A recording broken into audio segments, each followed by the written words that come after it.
Good morning, Connor Hawkins from UTOS Coatings, here to do another quick video tutorial. Today we're going to work on putting a coat of universal tongue weld sealer on this red oak floor, this red oak test floor we have up here. We'll be doing our universal tongue weld sealer, and we'll show you the two ways to apply it. One with a buffer using this thick woven pad, and option B using a trowel to do it a little bit more by hand, so you don't have to use this buffing equipment behind me or go rent it out. But we'll go over the kind of the pros and cons. 9 times out of 10, if you're having a professional floor finisher or sander do this, they already have that equipment. So this is usually a pretty regular operation for something like that. So we have our red oak floor. We've sanded to 120 grit. We've already tacked and wiped it down with paint thinner and mineral spirits after vacuuming up all the dust, and we'll hop right into it.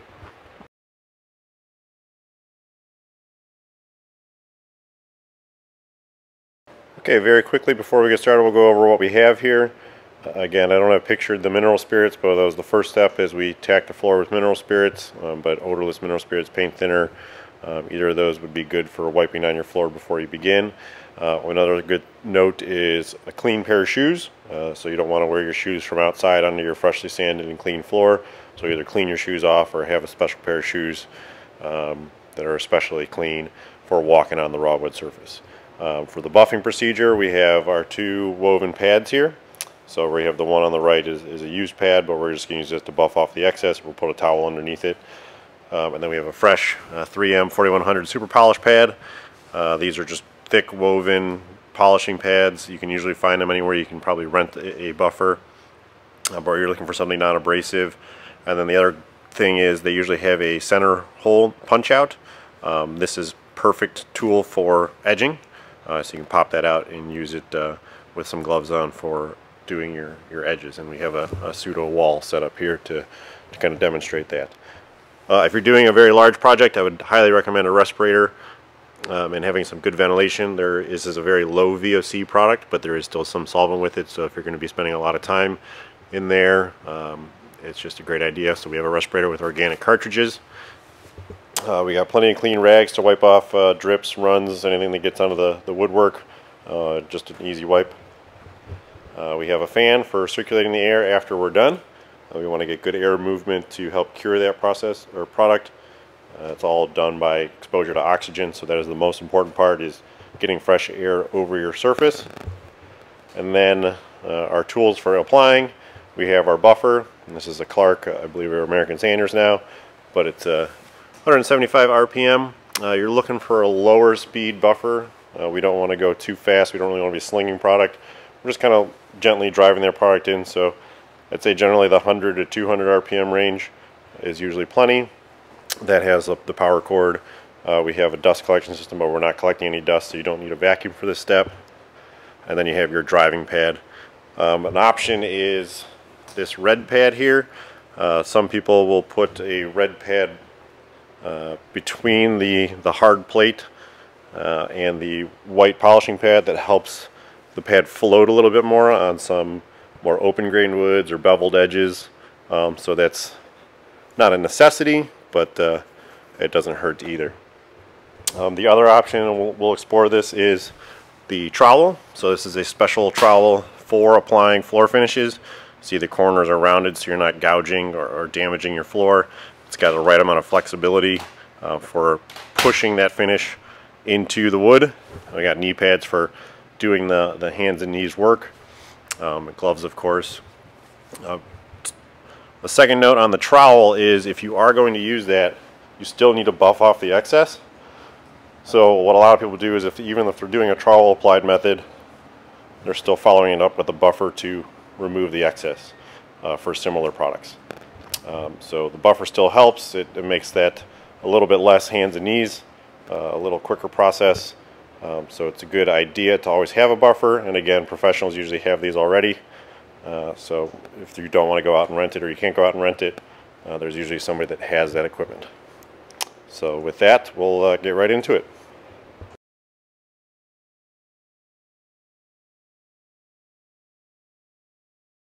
Okay, we're going to get started buffing in our universal tongue weld sealer product.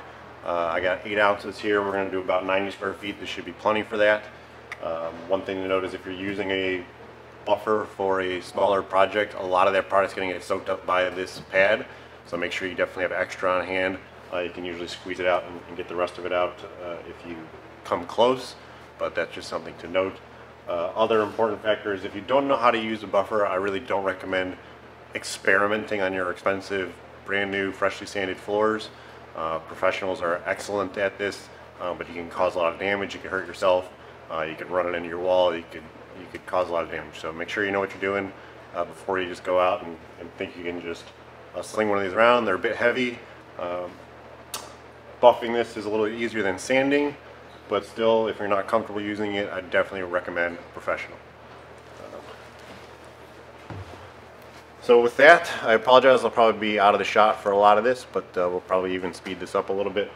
But we'll start with edging along this fake wall here. Again, what I use is the center punch out for that pad. It's great for that. Make sure you're wearing a gloved hand. When you're edging, you really don't want to work more than about 5 minutes ahead of the buffer. So usually start in a corner and work. The second set of hands is great for that. They can kind of edge as the other person is doing the field. We'll just pour puddles of this and pick it up with our applicator. You can also start by pouring some in the center hole here, and that'll help wet out the pad as the buffer goes. But in general, when it starts to run a little bit dry or you're having a hard time spreading it, pour another little puddle and continue on. So with that, we'll start edging and we'll get going.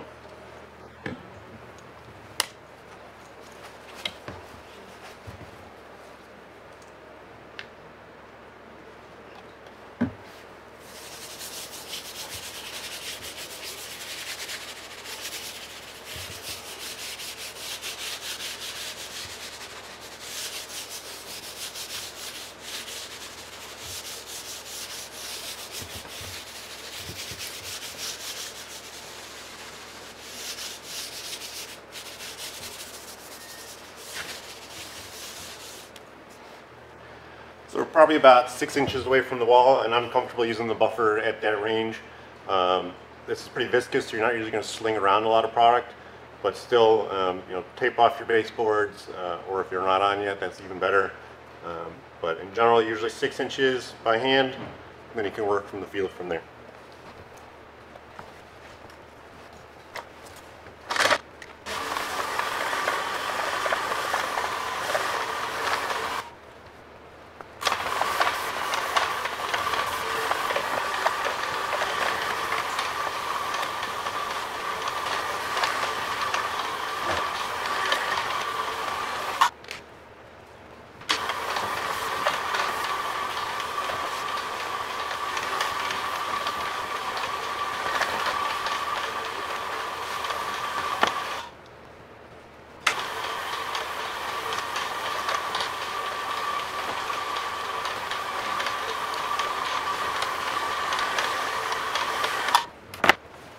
Now if you notice, you can pretty much walk on this instantly. Definitely you want to have clean shoes to do that, but we're going to have to walk back on it anyways to buff off the excess. I'm not sure how easy it was to see, but you could see the little spits and swirls on the floor as you apply. Usually you just go back and pick those up and keep working it in. What you're looking for is that good consistent color change. The edging is usually the easiest part, so try to match that color change with the edging. If you feel like you're having a hard time, most likely you're a little dry. As you can tell, the first couple times I had to pour it a little bit quicker because that pad's filling up, and once that's filled, it tends to spread a lot easier. That being said, for using the pads, I would say typically you want to flip it every 250-300 square feet, and then swap out to a new pad every 500 most likely. A lot of that will depend on the wood and how good a shape it's in. If it's nice and smooth, you might be able to get more out of it. Softer woods may be able to get a little less out of it, but just kind of get a feel for the buffer. If you feel like you're working extra hard to get it spread, chances are you might want to switch to a different pad. So we'll let this sit for a second, and then we're going to buff off the excess.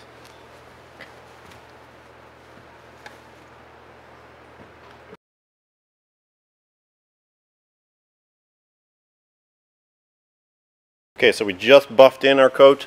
I'll see if I can pick it up here and you can see kind of some spits and swirls. It's hard to pick up in the video, but it doesn't need to be perfect, but you still have a nice shine. So this is one of those things where good lighting is extremely important for projects like this, to see these little drips. Let's see if there's a couple here. So these shiny spots, that's usually where I picked up a puddle and kind of slung a little bit. Again, it didn't go too far, but that's the stuff that we definitely want to pick up on our way back through. So that's kind of where we're going to go. Now typically you would do a larger area by the time you started in this end and worked your way through the room. It's probably been at least 5 or 10 minutes since you started back here. So at that point you can go back to where you started and start buffing off your excess. For the edges, just a clean rag to get any excess, especially in the corners. Don't let that sit. And then for the main field, again, a fresh pad or a towel underneath your buffing pad. You definitely want to buff it off within 30 to 40 minutes is ideal. If you go a little bit longer than that, that's fine, but it will start to set up, especially if you have good air movement and things like that. So the sooner you can buff off the excess, the better.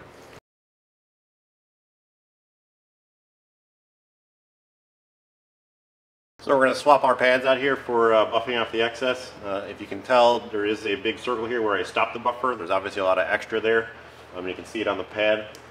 So for this, since it's a small area and it's pretty clean, you could actually just flip this. Be in mind you do have oil on this side, so it's not going to stick to your pad or your backer as well. So it may just be easier to swap it out for a fresh pad or a towel. If it's a smaller area, you don't need to buff off the excess. You can hand buff off the excess, but that is the most important step, is buffing off all that excess. You don't want to let any of these wet spots dry the way they are. They'll dry kind of hard, and it'll be like a white bump on that surface. So from this, if you usually pop this off, you can flip it right over and buff off that applicator mark, but we're just going to go ahead and swap out to a fresh pad. Make sure you discard these properly. Again, they'll dry pretty hard overnight, so don't throw it in a trash can or seal it up overnight. Let it air dry out in somewhere with good airflow. So out in your driveway, outside, don't toss it in a garbage bag or a can, because you got oils and solvents in here, so you don't want any spontaneous combustion. So we're going to swap on to a fresh, clean white pad here. Stick that on.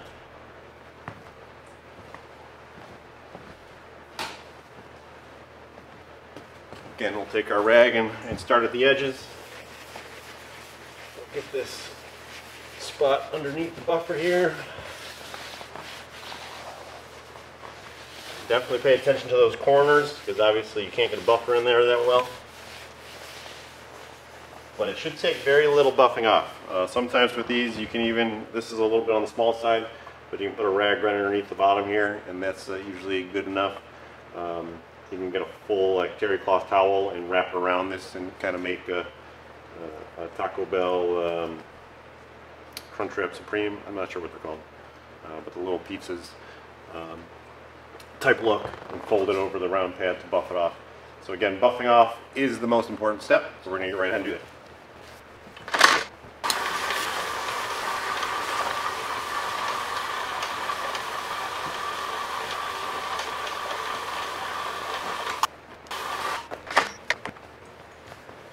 So this pad still looks pretty clean. We didn't take that much off. We buffed a lot of it into the wood, but we're pretty much done at this point. Again, right where you stop the buffer, you're probably going to have some shiny areas, so make sure you, wherever you stop it, if you stop it in the other room or on the floor, pop it up and wipe off right underneath where the buffer is, and you're ready to go. Next, we'll move on to the other side of the floor, where we'll be applying with the trowel.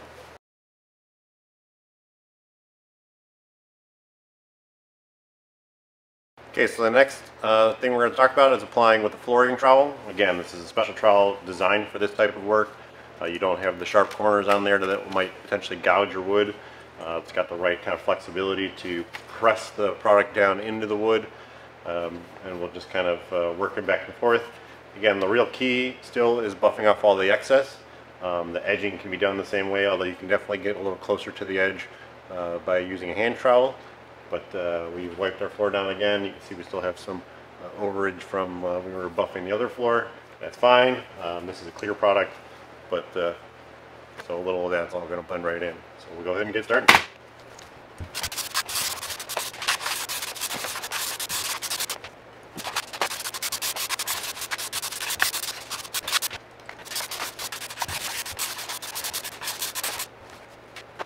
Okay, so I'm going to take a rag and immediately wipe up these bigger excess areas I have with the trowel, since it's not caught up in that buffing pad. We don't want to let these big puddles sit around, so we'll just get a clean towel and we'll wipe those off first.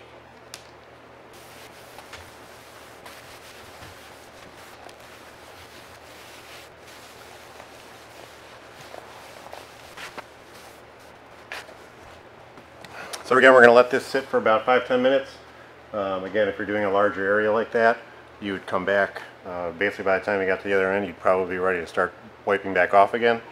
The rag got a lot of the excess off, but as I can tell, this is a little bit wetter than a buffer applied application, so we're definitely going to want to do a good secondary buffing after that immediate one. We'll let that oil and resin soak in for a few minutes, and then we'll come back and wipe off the excess. For that trowel applied section to settle up, we'll take a closer look at our first applied section and talk about a few things. One is you usually want to work yourself back out of the room, so you're not walking to the far end to buff off the excess and then walking back across your fresh finished floor.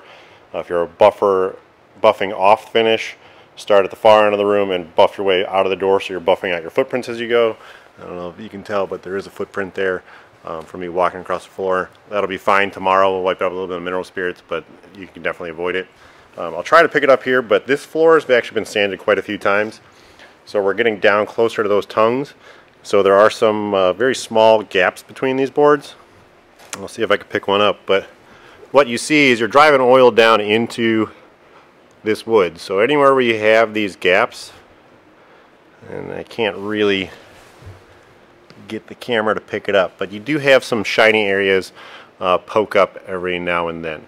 So with a clean pair of shoes, generally these are pretty minor, but if you're looking across the floor and you see a lot of them coming out from a certain area, that's usually you want to get a clean pair of shoes or walk across in shoe covers or socks and wipe those off before they set up.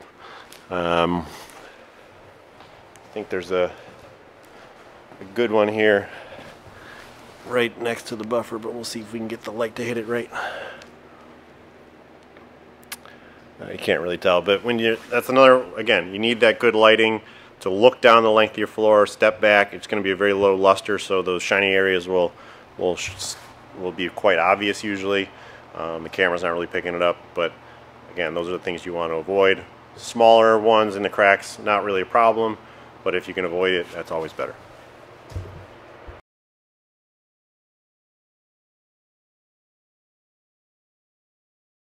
Okay, it's been about 10 minutes. This is actually looking pretty good since we wiped it immediately afterwards. Again, it was a little bit wetter applying it with the trowel, but I can definitely see some between some of these boards, some cracks. There's a little bit of bleed back going on. So we're going to buff it off. Again, I still think it's easier if you're doing a large project to have a floor buffer, at least for this step. You don't necessarily need to buff or apply it, but buffing off the excess is just a breeze with a floor buffer like that, so that's what I'm going to use. But for something really small like this, like if you're doing a bathroom or something like that, a couple of rags and a gloved hand would be plenty. If your rag is getting relatively soaked with all the excess you're pulling off, definitely swap out to a fresh, clean rag. And then again, the most important part is dispose of those rags properly. So that would be the key. And then also of note, we used about maybe 2/3, closer to a half of this 8-ounce bottle to do, again, about 90 square feet. So that's pretty good coverage. You don't need a whole lot to do a big project. Again, a lot of it is probably lost in that first applicator pad. So if you're doing a really small project with a big applicator, make sure you buy a little bit extra. But in general, once everything's kind of soaked and ready to go, a little bit goes a long way. So we're going to buff off the rest of this and we're done.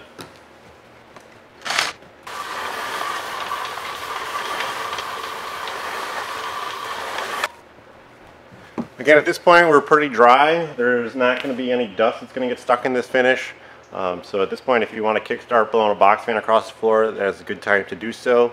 And generally, I'd say let this sit overnight. 24 hours is kind of the ideal target, but you should be relatively dry and ready to recoat in as little as 12 hours. 24 hours is still, again, that ideal mark, just to make sure everything is well and cured, especially because we're down into the wood. It's more important on softer woods because you have more product down further. But at this point, kickstart your ventilation and you're ready to put on your finish coats next day.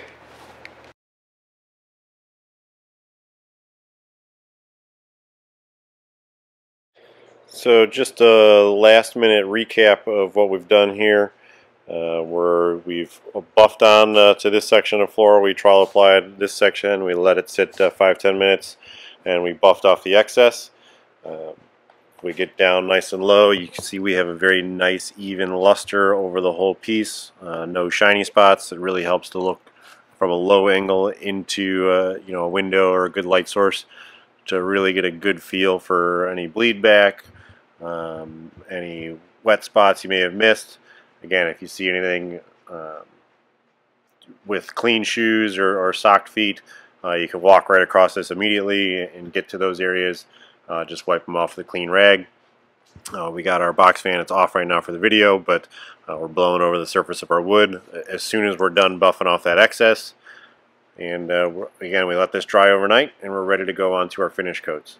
This wood is very well sealed, but it's not 100% waterproof yet. We want to fully seal that with usually 2 coats of finish.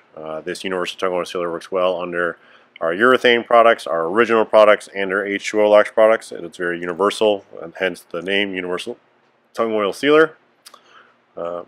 That's kind of the summary. So again, buff on, buff off the excess, dispose of your oil-soaked applicators or rags properly. Make sure they air dry before you toss them out into a plastic garbage bag or something like that.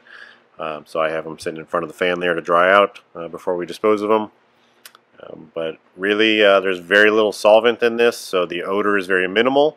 Again, you have a slight oily odor and a slight orange aroma due to some of the citrus solvent in there. There's just a very small portion in there. So it's not overpowering. If you can ventilate just to keep the odor down, just a gentle exhaust fan blowing out is usually plenty.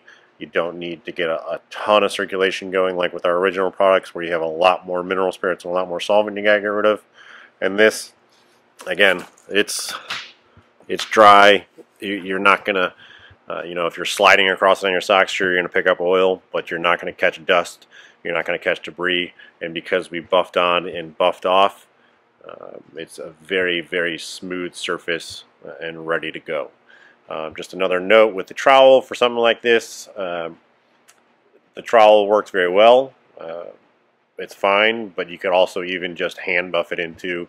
You don't have to go a mechanical buffer for the trowel if you're doing something really small, like a small powder room or something, or a countertop, as we'll show in our countertop video. Hand buff on, let it sit, hand buff off, and you're good to go. So that concludes the Universal Tongue Oil Sealer step. Again, let it dry, and we're ready to go in the morning. Just a quick note on the Universal Tongue Oil Sealer being used with our H2OLOX products on top. For high tannin woods like oak and walnut, we do recommend a second coat to make sure that all those tannins are very well sealed. It's fine to do a second coat on any wood if you're unsure. You're going to use a lot less product on your second application because your wood is mostly sealed at that point, but that second coat usually helps to guarantee a good seal of those tannins.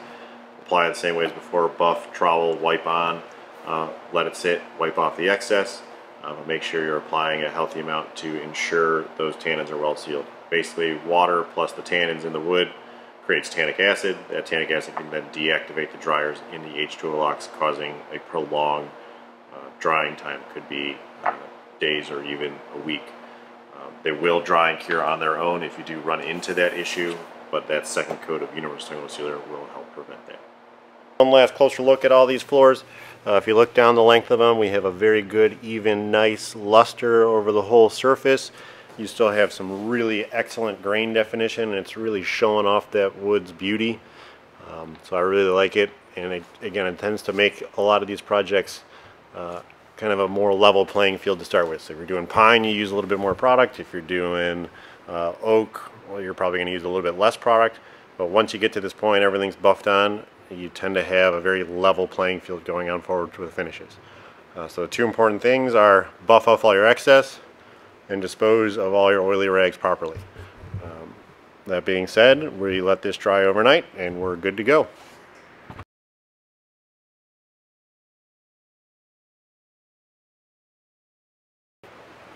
Okay, good morning everybody. It's the morning after we applied our universal tongue oil sealer, so we're going to get down and take a closer look and talk about the next steps. So here's the morning after with our floor. We applied our universal tongue oil sealer to yesterday. It is totally bone dry. We can walk on it. It's generally sealed. We got no bleed back anywhere. Good, consistent, rich color. It's really showing off that wood grain in this oak. You got a bit of a luster to it, and again, we're still going to need 2 coats of finish on top of this, but we're fully sealed, so we can use our H2OLOX product. That's not going to activate any of the tannins in the wood. We're just going to put our 2 finish coats on to get that full waterproof and protective layer. Again, universal tongue oil sealer works under the urethane, works under the original, and it also works under the H2OLOX products. Buff in, buff off, wipe off any excess, and we're ready to go the next morning. So we'll get moving on the rest of this project here shortly.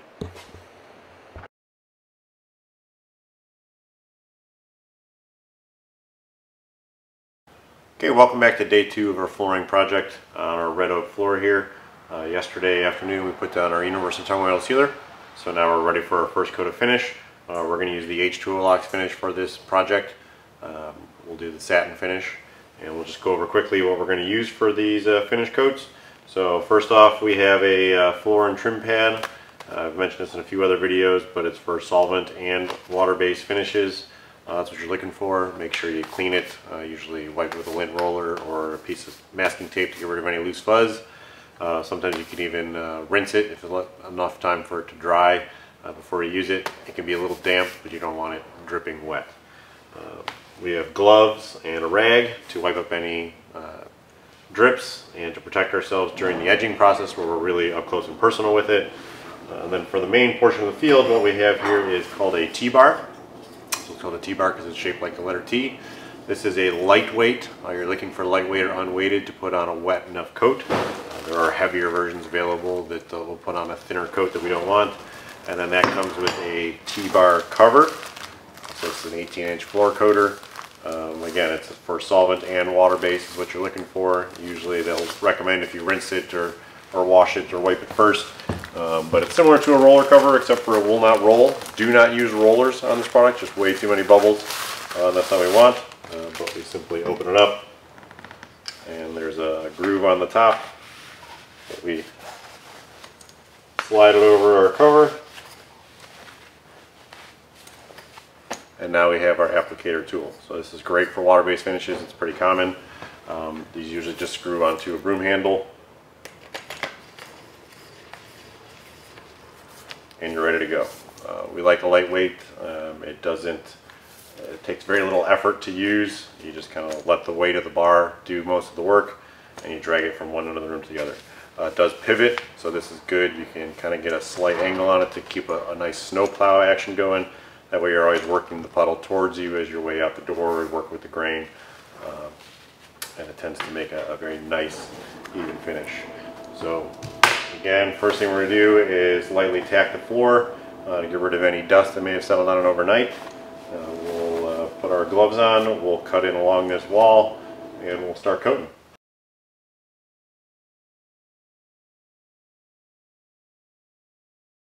Alright, so we're ready to start coating. We're going to be using our H2OLOX satin finish for this project. Again, we have our universal tongue oil sealer down. So that's universal. You can use it under our original. You can use it under our urethane product as well. The only thing that's going to differ is the application tool. This is really for the water-based finishes. Lamb tool pads that we've always used in the past are great for the urethane or the original products for putting that down. So we're ready to get going. This is a water-based product, so there's very little odor to it.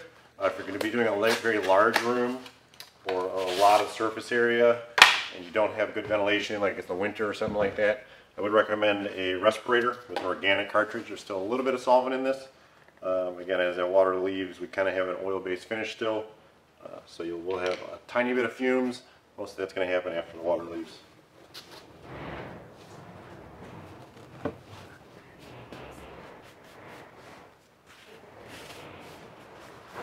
So you notice we just pour a little puddle and we're working our edges here.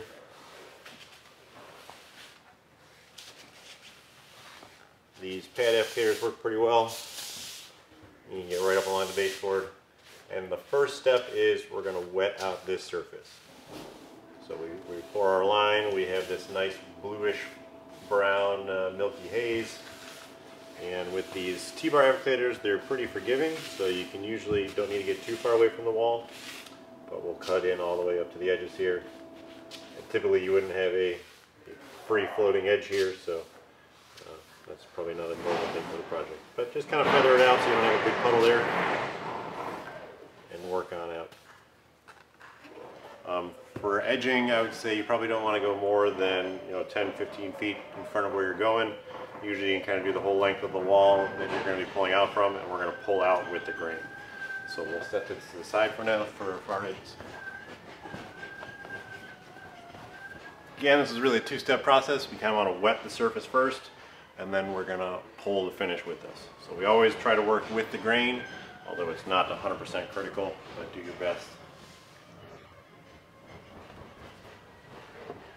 Usually just pour a line of finish. We got to get our applicator wet. And again, the hardest part is usually getting that first coat wet, and then we just kind of want no pressure on the applicator. Kind of mop that around so we get that nice light blue haze over the surface. I would say don't work farther than you can reach. Obviously I have a different scenario here. I don't have real walls or anything. But we're usually working with the grain. You can work against the grain. Basically start at one end of the room. Once you've done a whole section, we're just going to drag with the weight of the applicator.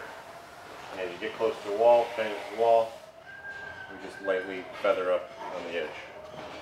Move to the next rung and repeat.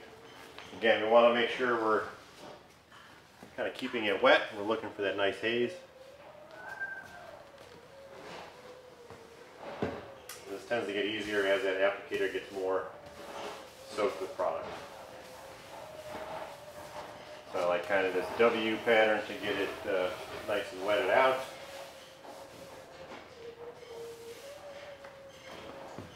Then we start at the wall, lift up. Basically the key is you don't want any big thick puddles, but you don't want to go too thin either. So here we're too thin, you can see a lot of that wood color showing through. You want that nice milky haze. That's kind of your go-to.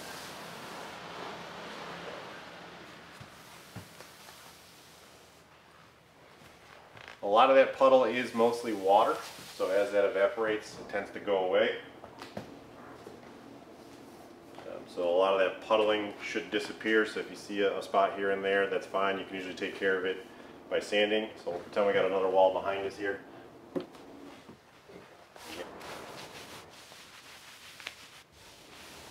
Mop it out, kind of slop it on almost. No pressure on the applicator. Start at the wall, feather it out. Now when you're working out of a room, if your doorway is on the end, you just walk right out. If, for instance, like this project, we're going to kind of act like we're in the middle here. We'll work out in kind of about 5 or 6 foot sections, doing our best we can to feather.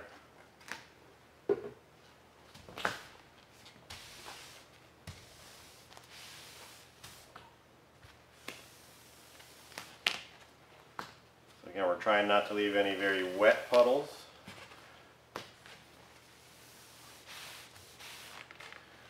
We got a little extra finish in one spot and a little lighter in the other. Put a little pressure on it to even it out, and then we'll come back and drag.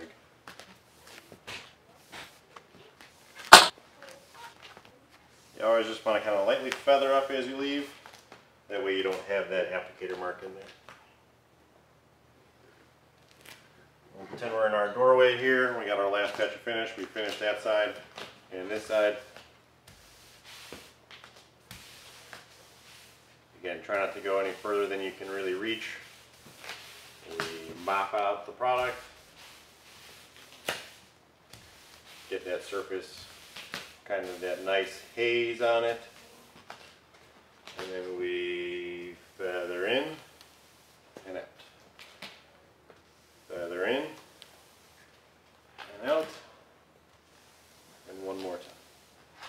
doesn't have to look perfect.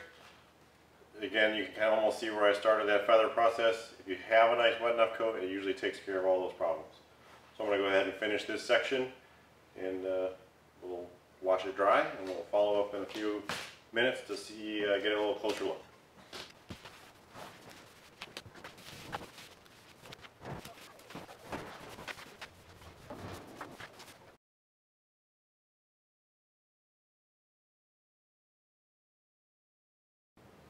Okay, so we've just finished our first coat of H2OLOX. We did about 90 square feet, and we used most of a quart.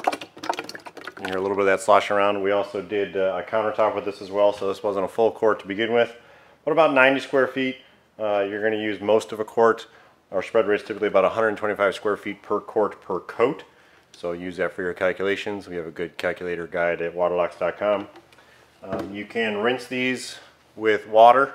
A little soap and water, let them dry before you use it the next time. Again, they can be slightly damp. That's okay. We're putting water on water, but if you use soap, make sure you rinse that soap out very well, and they can't be sopping wet when you go to use it. As you can tell, it's not perfectly even. You got some start and stop marks here and there, but a lot of that evens out as long as you put a wet enough coat on. So you're looking for that kind of milky haze over most of the surface. If it's immediately, you can see clear brown golden wood grain. This has been a few minutes that water's evaporating. It's a particularly dry day here. You're probably too thin. So look for that nice wet haze. It shouldn't be totally opaque. It shouldn't be that wet. But the T-bar is great at not putting too much on and also not putting too thin coat on. Again, just kind of let the applicator do the work. So we'll actually kind of just let this settle. I'll even record it for a little while and we can kind of watch that water evaporate. Keep your airflow to a minimum at this point to keep the dust down, and just kind of let the water evaporate. This will be pretty much dry to the touch in about 4 hours. From there we can kickstart a ventilation to get that oil and resin cured, get the oxygen to it. Let this dry 24 hours and we'll come back tomorrow. Okay, we're going to take a little closer look at our red oak floor that we have our coat of Universal Tungsten Sealer on from yesterday, and then one coat of our H2OLOX satin finish on. We applied it just after noon, and right now it's about 3:30. It is a bit grippy still, but you can see all that haze, all that kind of chocolate milk look is gone. So basically we're left with an oil-based finish at this point. Again, it still has a bit of a grip to it, so it's still kind of drying. You're not going to have any dust or anything stick in the finish anymore. It may settle on there, and we can easily wipe that off when we tack tomorrow morning. But in general, we have a very nice, even luster over the whole surface. You can maybe see a couple of marks where we started and stopped. And a lot of times that's just because you got one coat of finish on, so it's usually a little thinner there. There's a good example of where we lifted up. So you might see that. A second coat usually corrects 99% of that, just because again that you're just filling in those thin areas a little bit more evenly. And then part B is if you have any major imperfections, a very light buffing takes care of that. When dealing with water and wood, if you have any wood fibers, it can tend to kind of swell them up and they'll look like little bumps. Usually a very light buff is enough to take those off. We'll go over that procedure tomorrow. But we'll let this dry overnight. We got our box fan going, and we're going to wait and put our second coat on tomorrow.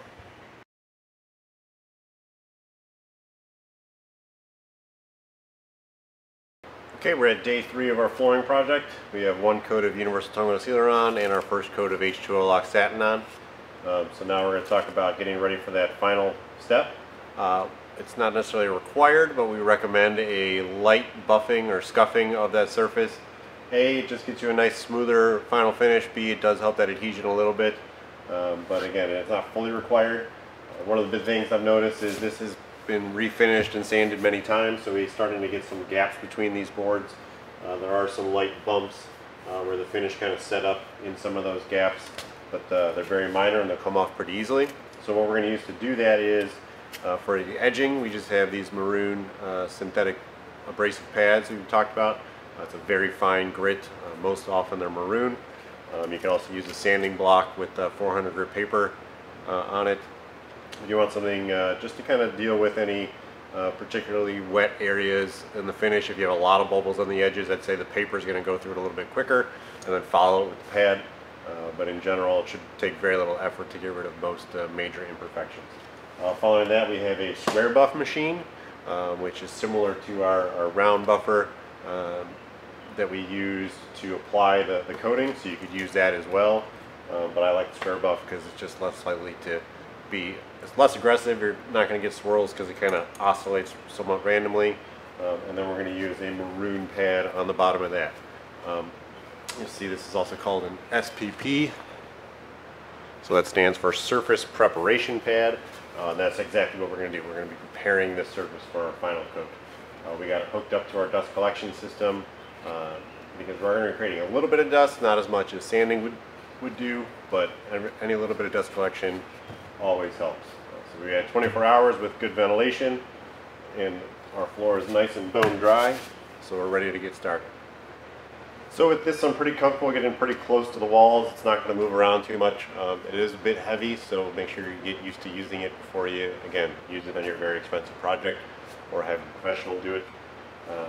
So we just did a little bit of edging with that maroon pad, probably 5 or 6 inches off, so you can get a good movement with that pad. You don't need to like do micro fine adjustments here.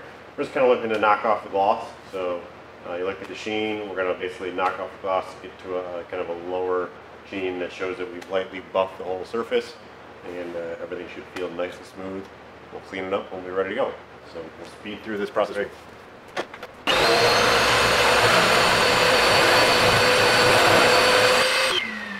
So I'm not sure how easy it is to tell in that video, but you can see just to the right side of that buffer, you do have a bit of that sheen left, whereas the rest of that area, we kind of knocked it all down. Again, we're going through it pretty quick, so it doesn't take a whole lot of effort. You could even do this by hand with a pad on a pole sander if you needed to. Again, we're just trying to knock off those major bumps and give it a little bit of scuff so the final coat goes down a little bit smoother. So we'll wrap this up and we'll move on to the next step.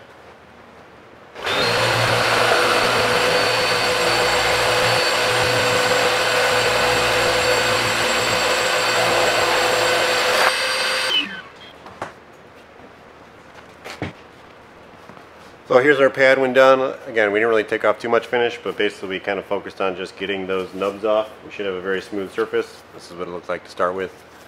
Again, we pulled a little bit of finish off there. But really not that much. We got a nice kind of even low luster over the whole surface. And if you feel it now, especially if you noticed any areas before they were a little rough, they should feel smooth. You'll probably feel a little bit of dust on your hand. So now our next step is going to be clean this floor. So you can vacuum, but the most important step would just be do a quick tack. You could use water, you could use a microfiber cloth, or a little bit of paint thinner or mineral spirits. So we'll tack the floor off, let it dry, and we'll put our second coat on.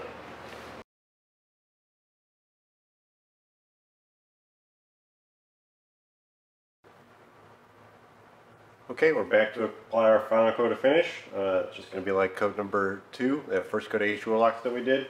So we got our trim pad, we got our T-bar, and we got our product. And I'm just going to go ahead and jump right into it. We could probably speed through this because, again, there's nothing really that new or exciting about coat number 3 in terms of coat number 2. This is your final coat, so make sure everything is nice and clean. Make sure your shoes are clean. You can turn off or minimize any ventilation you have going on right now. We're dealing with mostly water with this product. So we're not kicking up dust. We're not flinging a whole bunch of stuff around. So that's kind of, again, this is your final coat, so do your best to get them nice and clean before you start. Also, again, if you're doing a very large project and you don't have the best ventilation, like if it's winter or something like that, or it's a smaller space, definitely recommend a respirator. There is still some mineral spirits in this product, so you do have a little bit of solvent in there. Again, if you're spending a lot of time doing it, or doing a very large area, spending most of the day finishing a floor, for instance, definitely recommend a respirator. We're in a very large room. We're doing a pretty small project, so I'm not going to use one for this, just so I can talk to the camera. Again, we're doing about 90 square feet, so I have a quart here. This will be plenty for this project. It'll even help us finish our little countertop project that we have going on the side. So we got our rag for grips, and with that, we'll just get going.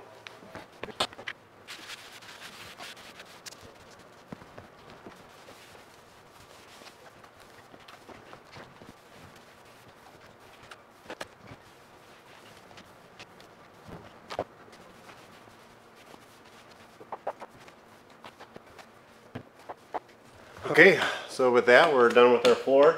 I kind of did it a little differently there. Obviously, I walked off the floor. You can't do that on a regular project. There'd be a wall there, but we demonstrated how to work from the middle in that first video. I also did cross grain on that far end there with the satin finish. And we'll take a look how that dries comparatively, but usually it's pretty forgiving, especially on something like red oak. So if you need to do that, if you got a weird parquet pattern or something like that, it can be done. Definitely always go with the grain when you can. But now that we're done, you can see we do have some lines there. As long as you still have that nice wet coat, that tends to all even out as that water evaporates, turns into a traditional oil-based finish, and it tends to kind of flow out the rest of the way and even out. You're not looking for really opaque puddles, but you also don't want to see clear brown wood floor through that wet film. So you're looking for that nice bluish brown haze over the whole surface. Again, it doesn't have to look perfect when you're done, and we'll just let it dry. And also on that note, again, you can clean your tools with soap and water, let them dry and reuse them if you need to, or just make sure this is thoroughly dry before you discard it.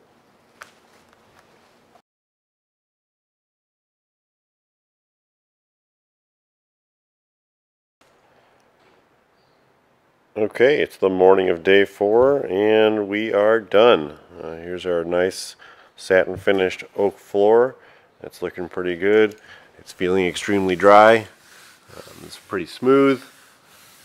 There's a bump here and there as you skim it over with your hand, and you can't really see them, but as soon as you start living on those bigger bumps just kind of get knocked off just with just wear and tear. So don't worry about being perfectly smooth. The floor tends to settle nicely with our oil, our tung oil resin modified finishes, whether it's the original or the H2OLOX, and even the urethane to some extent. So it tends to kind of wear very well. So it doesn't need to be perfect. A lot of it usually corrects itself with time. You can see the far end, we went cross grain there. It's still looking pretty good, but in general, we're done. I would say you want to stay off it for a full 24 hours. And then after that, sock traffic only if you need to get across the floor. If you're working on it a lot, definitely protect your floors if you need to get across. But the biggest thing now is the floor needs to breathe. It needs to receive that oxygen. So keep a fan moving as much as possible, when possible, and don't cover anything up for long periods of time. So we got red rosin paper there in the corner. Or things like ram board are good for protecting your floor if you need to be on it, but pull that up as soon as possible to let that floor breathe. This is where our star comes into play, the handy dandy box fan. Again, whenever you can, put it on a low setting. It doesn't need to be blowing super fast, but that gentle air movements is going to always deliver fresh oxygen to that floor and it'll get it through cured pretty well. Well, it's going to be the softest for the first couple of days. After about 6 or 7 days, it is fully livable, fully washable, fully cleanable, and you're ready to go. So that concludes our Universal Tung Oil Sealer and H2OLOX flooring project.